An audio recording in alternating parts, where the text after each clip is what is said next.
उत्तर प्रदेश के बांदा जिला अंतर्गत तिंदवारी में ऑल अधिकारी कर्मचारी शिक्षक विकास परिषद द्वारा आयोजित सम्मान कार्यक्रम में मुख्य अतिथि पूर्व कैबिनेट मंत्री दद्दू प्रसाद द्वारा लॉर्ड बुद्धा प्रतिमा पर माल्यार्पण किया गया। आइए जानते हैं क्या है पूरा मामला हमारे ब्यूरो चीफ सजल द्विवेदी के साथ।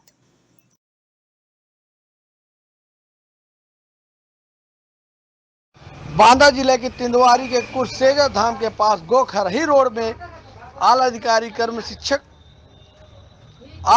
कर्मचारी शिक्षक विकास परिषद बांदा द्वारा the Lord Buddha international academy व रिसर्च सेंटर में भूमि पूजन व जन्मदिन सम्मान कार्यक्रम के रूप में मुख्य अतिथि पूर्व कैबिनेट मंत्री दद्दू प्रसाद ने लॉर्ड बुद्धा प्रतिमा को माल्यार्पण किया।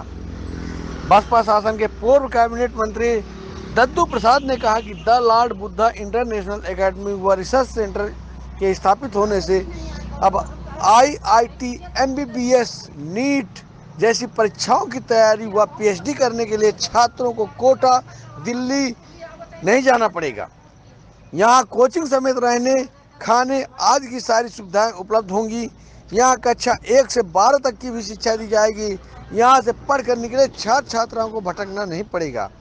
आल अधिकारी कर्मचारी शिक्षक विकास परिषद के जिला अध्यक्ष सुरेश राजा ने कहा कि the Lord Buddha international academy व रिसर्च सेंटर में गरीब बच्चों की शिक्षा, कोचिंग, रहने व खाने आदि की निःशुल्क सुविधा भी दी जाएगी।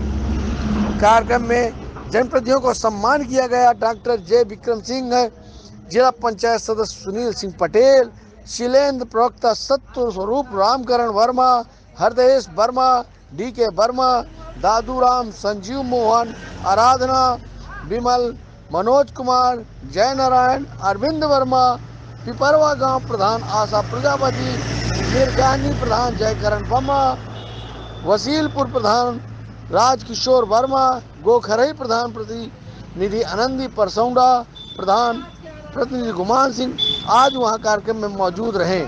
आइए सुनते हैं मुख्य अतिथि श्री दद्दू प्रसाद जी का इस विषय में क्या कहना है।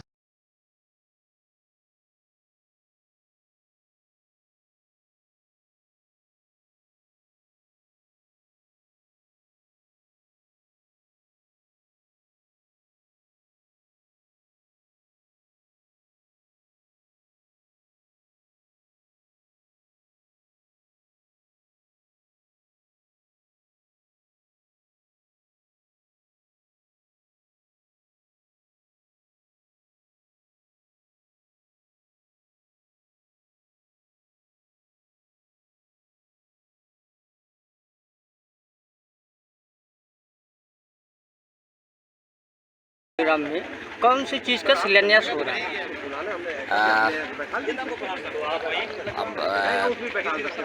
इस बांदा जिले में सक्रिय आल अधिकारी कर्मचारी संघ की तरफ से एक इंटर कॉलेज की स्थापना के लिए शिलान्यास का कार्यक्रम रखा गया है और ये आवश्यकता इसलिए पड़ी कि सरकार की नीति है कि जो भारत का कमज़ोर वर्ग है, शोषित पीड़ित वर्ग है, उसको शिक्षा से वंचित कर दिया गया। इसलिए आज आवश्यकता पड़ी है कि हमें अपने पैरों पर खड़े होकर शिक्षा व्यवस्था को चुस्त दुरुस्त करना होगा।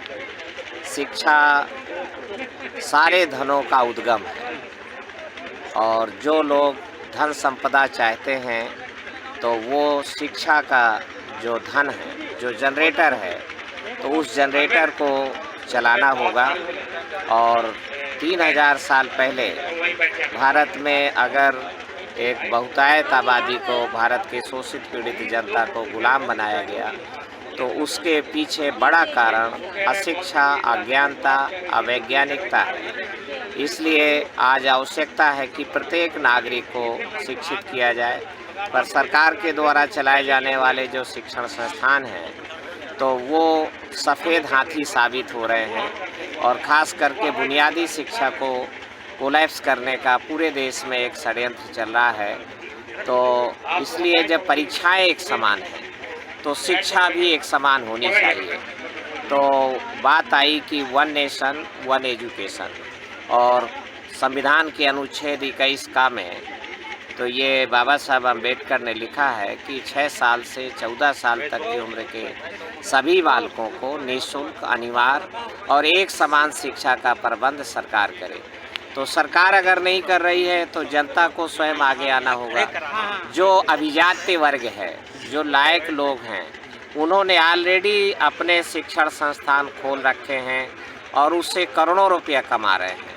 मैं उम्मीद करता हूं कि ये शिक्षण संस्थान इससे लीग से अलग हट करके होगा और ये नो प्रॉफिट नो लॉस पर इसको चलाया जाएगा और एक क्रम बनेगा कि ताकि गरीब का बच्चा भी यहाँ प्रवेश पा सके और निर्धन के बच्चे भी उत्कृष्ट शिक्षा, एक्सीलेंट एजुकेशन पा सके। इसी बड़े उद्देश्य के तहत ये जो मुझे अवगत कराया गया, तो हम लोग आगे और बढ़ेंगे और इस पे काम करेंगे।